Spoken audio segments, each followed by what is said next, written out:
My name is Jason Attew. I'm the CEO and president of Gold Standard Ventures, which is a Nevada-based gold developer that's listed both on the Toronto Stock Exchange and the New York Stock Exchange, with a market capitalization today somewhere around 170 million. The company has been around, for context, for about 10 years, and I was brought in as the president and CEO about 18 months ago. So what attracted me to this company was threefold. First, low capital, high return projects in Nevada's Carlin Trend are truly, truly rare. Our investors get exposure to a mineral endowment of about 3 million Nevada Carlin Trend ounces. And for context, I've been aware of Gold Standard for some time, dating back to when I was the chief financial officer, the CFO at Gold Corp, and chair of our investment committee, which made a strategic investment in GSV a number of years ago. Second, I knew I'd be able to reconstitute and reshape the leadership team to one that possesses mine building expertise. And to be clear, this is a strategic reset for the company. The strategy at Gold Standard has evolved away from the higher risk exploration to now being singularly focused on taking the necessary steps to become a producer.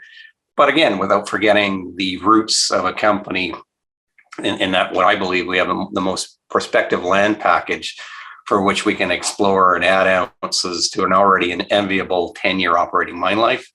And lastly, timing. Timing can be everything in the business. And I believe the new team has advanced our project to an inflection point whereby the value creation is now embedded in a re-rating that will follow as we de-risk our railroad project. We just put out our feasibility study about 12 weeks ago. And so this year we'll be advancing our permitting, securing our construction capital, as well as we got another field season to drill out both near mine life extensions as well as some very prospective targets on our land package. Okay, Jason, I appreciate that fulsome introduction. First time we've met or spoken, so it's pretty cool to kind of get into your story. It might be worth just talking a little bit about your background. You gave us a little clue there about what you did, but maybe give us a bit more background, and also what was it that you were brought in to try and do? I guess it's aligned to that kind of strategic change, so if you don't mind. Yeah, no, so I've been career in mining. I've been in mining for over 25 years. Started on the finance side with investment banking. So worked on mainly precious metals, some of the most formative transactions, some of the most significant growth companies, as well as some of the established advising and financing. So very familiar with that aspect. And then I moved over to the corporate side, where I went to Gold Corp, which at that time was the second largest gold company in the world, culminating in the merger with Newmont just over 3 years ago now. And so, as I said, the exposure and the context everyone should have is, I really do believe Nevada is a sacred jurisdiction. Gold Corp didn't have any assets in Nevada at the time where I was the CFO, as well as running the corporate development group. And so our team at Gold Corp scoured everything to look for the best in class projects in Nevada. And we came across a company called Gold Standard Ventures that at the time didn't have a study, an economic study associated with it, but was incredibly prospective. We invested money. I chaired the investment committee. And so really do believe in this project. Again, it's not that I joined 18 months ago, but I've got 6 years of history and understanding of the project to the point now where, as I said, we've got a feasibility study. It looks incredibly robust. The internal rate of returns at $1,650 gold, which is quite conservative, over 40%, 45%. Very low capital intensity, under 200 million to build this. And so we're working very hard this year to secure the construction capital. And again, move this, as I said, from a strategic perspective, from an exploration company into one that's really will be valued off cash flow and be a producing company in the very near term. Right, but you're not completely ignoring the exploration components, because you just announced a 2022 exploration program. So I guess you're not entirely focused on just the asset, but you want to advance that. But the normal rules apply here. exploration is a big part of your future growth profile. Yeah, no, again, we have the second largest land package next to the joint venture called Nevada Gold Mines, which is the two largest gold companies in the world, being Barrick and Newmont. In the Carlin Trend, we can actually see their properties from where we sit. And so you're absolutely right. The project itself that we've got the economics on is a subset of our land package. And so this year, for the first time in a number of years, because the focus for the drilling program was really all the infill drilling and the geo drilling that's really supported the feasibility study. For the first time in a number of years, we're actually getting some really interesting exploration targets that are geologists. We've got a new geological team that's been around for almost a year now.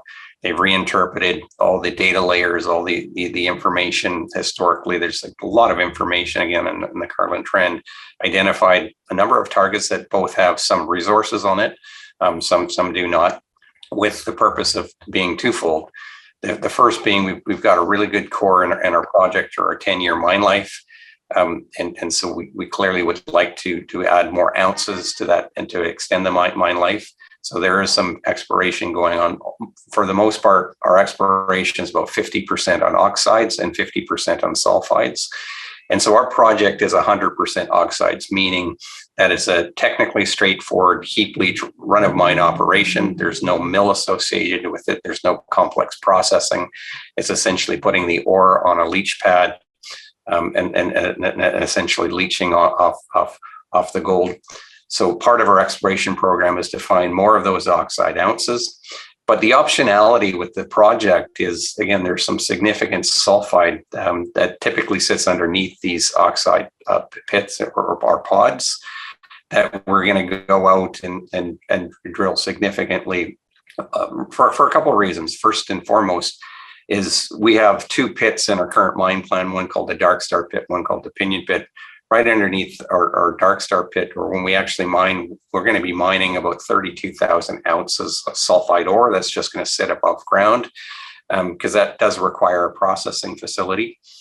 And so in order for us, in our mind, in order for us to get a full processing agreement that's commercially viable for our shareholders, we're going to need a bit more than the 32,000 ounces, although it's a good base. And, if you think about the gold price right now on an in situ basis, is nearly $60 million of value sitting again above ground that would be mined. I think the point would be we're going to go out and drill some sulfide targets. Be very straightforward. I don't think Gold Standard is going to be a company that's going to be putting a new mill and processing facility in Nevada. There's plenty of capacity if you think of our neighbors. First Majestic being one of them, and Nevada Gold Mines being the other, the third one being I-80 out there that does have processing capacity. And so we just want to go out and elucidate those ounces, because that has really made some of the companies in the past. That's really what made Barrick historically, is a few holes completely changed the complexity of the company. We think we've got really good indicators and pathfinder elements from the historic drilling and the data interpretation that our geologists have done in the last 12 months or so, that we're going to go out, and we've got approximately a 6,000 meter program to do that. And the way we do our drilling now is we stage gate it. So this would be the first stage, or the first gate in terms of the capital. And if they're successful, we'll get more capital. Effectively, where we are in Nevada, we can drill 12 months of the year. And so our drills will start turning next week. So we're pretty excited about getting the results back in the very near term for our investors. Okay, so I want to come back to this point.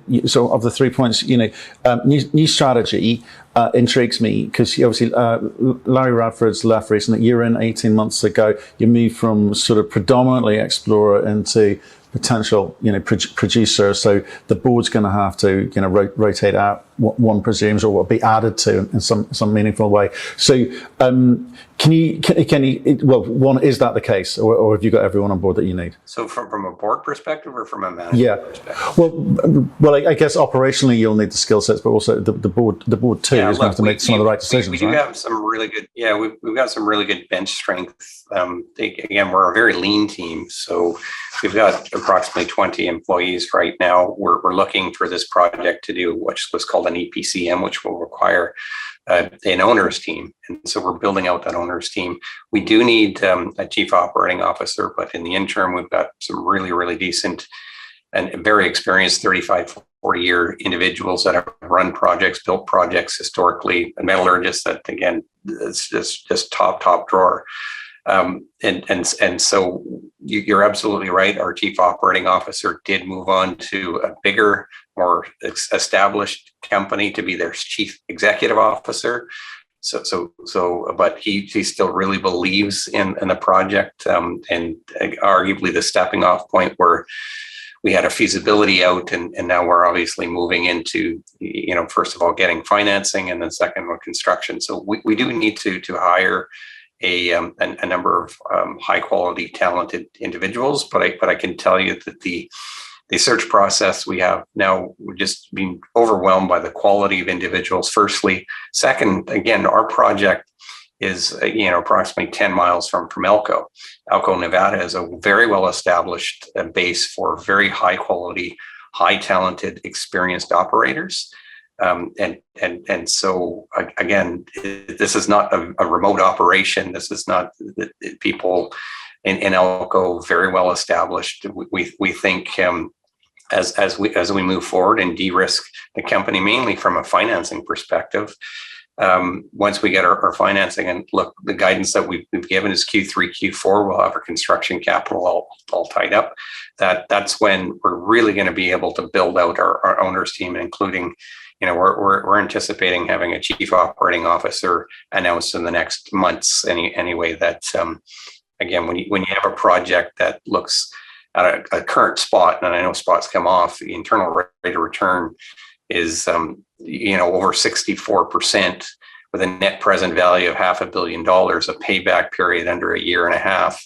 And it's important to note that the numbers I'm talking about are unlevered returns. So yeah, to leverage, in our target for leverage is approximately 75% from non-equity sources.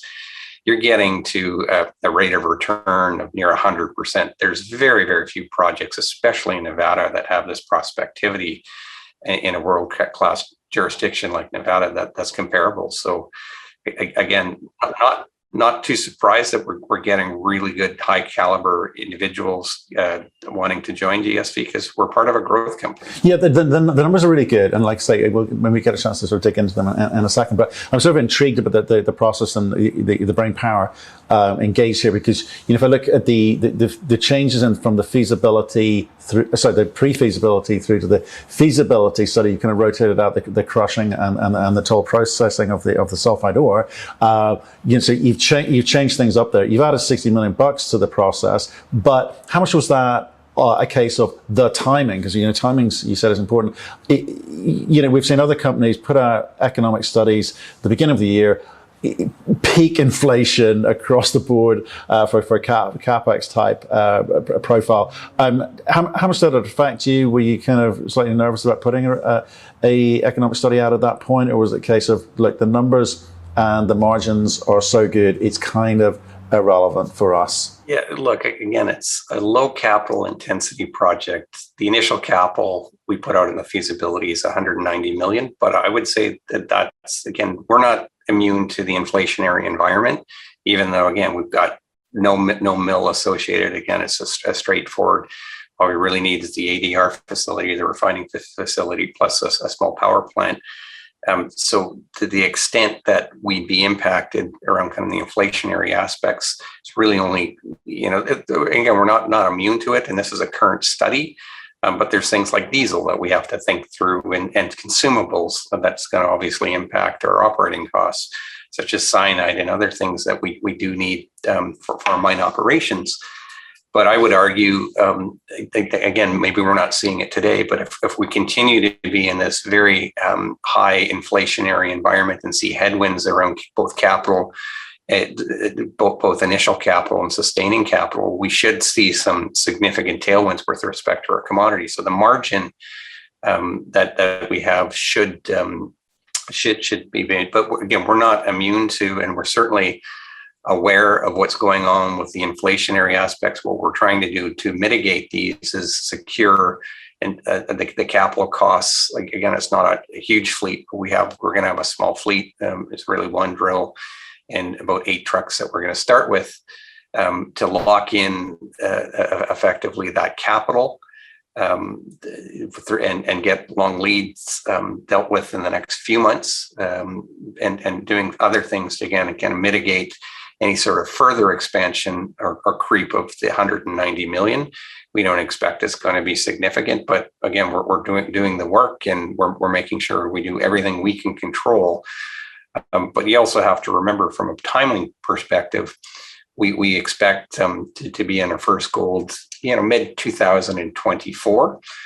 We expect to get our permits effectively sometime around this time next year, and it's about an 8 to 12 month construction build, and then it's obviously some time for commissioning and get to first gold. So don't know what the environment's going to be when we actually really do need to start putting all the capital down, this time next year. But as I said, if we're in this inflationary environment, certainly our margins will reflect that, and they'll be very good margins for an asset like what we have here in the Carlin Trend in Nevada. Yeah, and I mean, I think given, like you say, whatever 62% after tax IRR is really good news. I think some of the more marginal projects might be somewhat nervous, looking forward.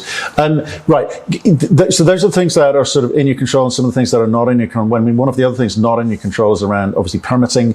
Can you tell us a little bit about what's going on down there in the US? Because we've seen companies struggling in terms of permitting timelines in Idaho and California, and obviously Nevada's got a good history. But what's it like actually on the ground? So, yeah, it's a great question. The lead agency, because we have what's called kind of the checkerboard pattern, the traditional checkerboard pattern in Nevada, which is both private and federal lands. We do have to go through the EIS process, and so the lead agency is the Bureau of Land Management in Nevada.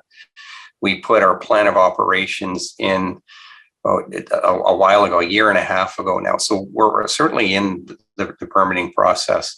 The next step in terms of the lead agency, the Bureau of Land Management, or BLM as people might know it, is essentially what's called the notice of intent. And so the notice of intent that gets filed on the federal registry then allows us to go out and finalize with the BLM and their consultant, their independent consultant, the draft environmental impact statement. We're also at that point allowed to do all the scoping, the stakeholder consultation with respect to our project, and that can take approximately a year to get to the final EIS. So the guidance that we're giving is we expect to get the notice of intent, in this quarter. And then it takes approximately, if we look at precedents historically, it takes approximately 12 months from that filing of the notice of intent to the record of decision. And so again, it's a pretty straightforward project. As I said, we can see all sorts of mining operations. This is a historic mining area. We can see all sorts of mining operations from Newmont and others from our property. There are things that we do need to do from a permitting perspective or mitigation perspective with respect to sage grouse, for example. But Nevada does have what's called a sage grouse mitigation plan, where you can actually buy credits. Sage grouse are a bird that are protected, that we just have to obviously be cognizant and careful when we're doing our mining. We're not disturbing the breeding grounds, for example.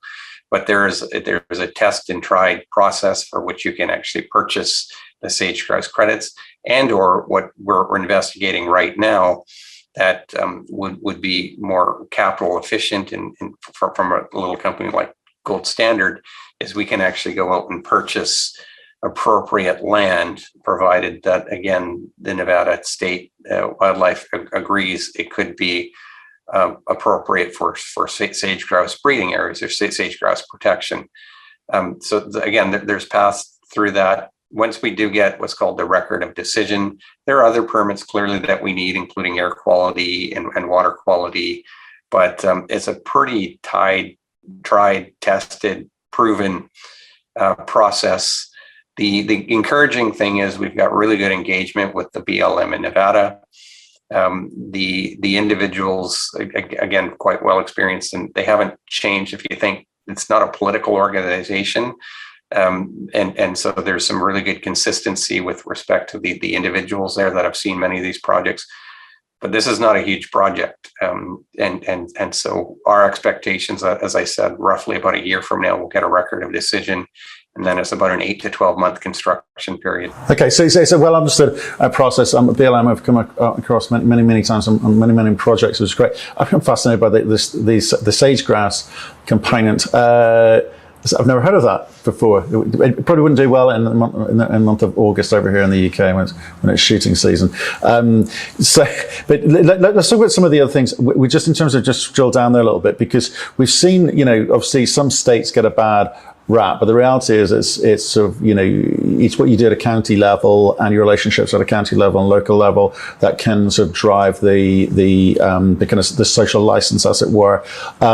Again, what are some of the things that you're doing at ground level to ensure that you get the support of the community, that there aren't any issues, there's no kind of NGO sponsored activity, there's no activism?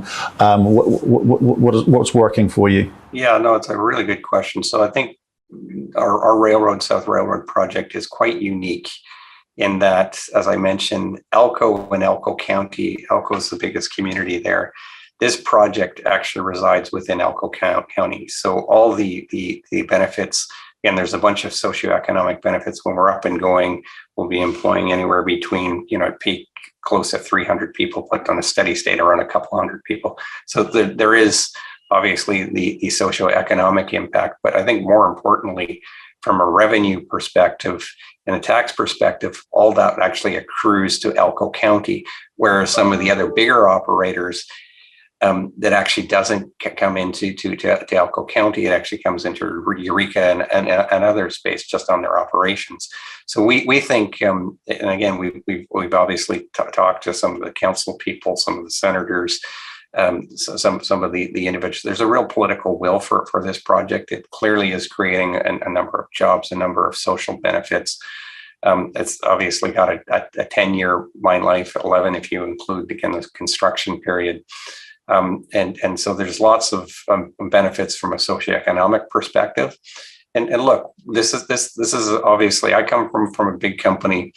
This is one of, I think, one of many assets that I would like to within Gold Standard. The vision of Gold Standard is just not this one heap leach project. It's a very robust project, and it's a foundation asset for the company. But what we would like to do is put a series of these low capital intensity open pit heap leach operations within one vehicle. And so once we actually can prove that from an execution perspective, and give us a visibility around permitting and start executing around commercial production, we will be very active in, again, from a shareholder, and I'm a big shareholder of this company, by the way, from a shareholder wealth perspective, that we're doing smart transactions that build scale and relevance, specifically in Nevada. Okay, talk to me about the money side of things again. Okay, you initial capital cost of about 190 million, circa 190 million. Cost of capital is always important. I know the numbers and the feasibility studies are unleveraged, so that there's perhaps more margin to be made there, but. And it's a big project, right? You're talking about over 150 million ounces for the first 4 years. It's attractive. So have those conversations started, and what sorts of groups are you looking to raise the money from? Because there's going to be an equity component for sure. Where's that coming from? And obviously debt, I guess there's a few options on the table, given the cash you'll be throwing off. Yeah, now that the feasibility is a really good question. There's three real catalysts for our investors looking. You're absolutely on point. It's around construction financing. So the first point that I'd like to make, we have a really good partner in Orion Mine Finance. They're a 7% shareholder of ourselves. They also, about 18 months ago, committed to a US $200 million construction capital facility. So again, to a large extent, our project is de-risked by a very well-known financier called Orion Mine Finance. We're in the process right now. So we hired a debt advisory firm called Cutfield to lead the process, which Orion is participating in. And so we need to ensure as shareholders we get the most competitive financing package possible for a high quality project like railroad. As I said, the guidance that this management team is Q3 or Q4. So we're right in the process right now of talking firstly to our strategic partner or Orion, as well as some of the other debt providers. But you're also correct in that the 200 million from Orion Mine Finance, from our perspective, I mentioned earlier 75% from non-equity sources. There's still that 25% equity. And so we just need to think through that, given, again, where all the developers are with respect to the current valuation and, the pressure that we've all been facing. Our strategy is to announce the arrangement of the debt, which, again, would be a huge de-risking aspect, then followed by whatever equity net we require to fully finance the project. That news, as I said, will be coming out Q3, Q4 of this year. Okay. Well, I'm glad there's that competitive tension and it's not just a kind of shoe-in for Orion just because they're an equity holder. That's good news indeed. Okay, well, look, Jason, I really appreciate you going through the project. It's really, really interesting the way it's kind of evolved. And your plans for the future and the fact that you are continuing to drill. And because 1.6 million ounces is interesting, but these days you kind of need 2 million plus 3 million to kind of really kind of get noticed, don't you? Yeah, look, the 1.6 million is our reserves, and so that's what our mine project, the 10 years that I talked about, from a mine life extension. So we as I said at the outset, we have a total endowment across all our properties 3 million ounces, but no, that's fine. Again, that's our reserves and what we have in terms of what we've identified, and we can put our hand on heart around free cash flow generation. Part of the exploration program, well, the drilling program this year is we actually start 2 pits, Dark Star and then Pinion. And Dark Star is just a fabulous pit because it's the highest grade. In fact, it will be the highest grade heap leach operation in all of Nevada. That Long Canyon's coming to an end. So it's the highest grade, lowest strip. And so for the first 5 years, we're averaging close to 150,000 ounces at very, very competitive costs. The Pinion pit's the second pit, and that's really where we're going to see some mine life extensions. Our drill program this year, because the Pinion pit's completely open to the south and the southeast, we're going to be doing a number of step out holes as well as infill holes to extend. Again, I call this the low hanging fruit, just to really extend the Pinion pit by, again, the expectation is anywhere between 2 and 5 years, but it's completely open. We just need to do the work and do the infill and the step out and Pinion. These are the Pinion is currently, as we see it, and drilling could change things. It is lower grade than Dark Star. And that's why, from a sequence perspective, we start obviously with Dark Star at the highest return, quick payback. And that's really what's driving the robust economics. But Pinion still adds significant value, and so we're going to go out and essentially extend our mine life. But so that 1.6 million ounces, we fully expect to get to the 2 million, and then we have that whole property package to go out and explore and find other satellite deposits. In fact, we've got a really interesting target to the northeast, just 3 kilometers northwest, just 3 kilometers of this, the railroad project, which we could easily truck. That again, we're going out and drilling. This is oxides at surface, and it looks a lot like Dark Star, again, a high grade, low strip. We just have to do the work. But the inventory is good. Well, we do need to get the drills turning, because we do think there's a number of satellite oxide deposits that will feed into the railroad project over time. Brilliant. Like I say, Jason, I really appreciate that. I would love it if you came back and kind of got into a bit of detail with regards to the exploration program and what your plans are there. The modeling for that would be great to hear from you. But thank you again for today. Thank you very much. Appreciate your time.